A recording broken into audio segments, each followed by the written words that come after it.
നമസ്കാരം, ജാഗ്രത ന്യൂസിലേക്ക് ഏവർക്കും സ്വാഗതം. വീണ്ടും കള്ളക്കടൽ. കേരള തീരത്ത് റെഡ് അലേർട്ട് പ്രഖ്യാപിച്ചു. അതീവ ജാഗ്രത വേണമെന്ന് മുന്നറിയിപ്പ്. വീണ്ടും കള്ളക്കടൽ പ്രതിഭാസം ഉണ്ടാകാനുള്ള സാധ്യതയെ തുടർന്നാണ് കേരള തീരത്ത് റെഡ് അലേർട്ട് പ്രഖ്യാപിച്ചത്.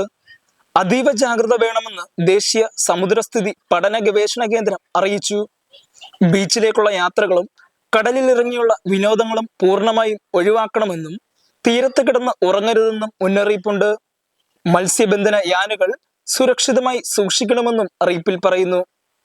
കള്ളക്കടൽ പ്രതിഭാസത്തിന്റെ ഭാഗമായി കേരള തീരത്തും തെക്കൻ തമിഴ്നാട് തീരത്തും തീരപ്രദേശത്തിന്റെ താഴ്ന്ന പ്രദേശങ്ങളിലും ഉയർന്ന തിരമാലകൾക്ക് സാധ്യതയുണ്ടെന്നും മുന്നറിയിപ്പുണ്ട്. കടൽക്ഷോഭം രൂക്ഷമാകാൻ സാധ്യതയുള്ളതിനാൽ അപകട മേഖലയിൽ നിന്ന് അധികൃതരുടെ നിർദ്ദേശാനുസരണം മാറി താമസിക്കണമെന്നും നിർദ്ദേശമുണ്ട്. ബീച്ചിലേക്കുള്ള യാത്രകളും കടലിലിറങ്ങിയുള്ള വിനോദങ്ങളും പൂർണ്ണമായും ഒഴിവാക്കുക. കോട്ടയത്ത് നിന്ന് ടീം ജാഗ്രത.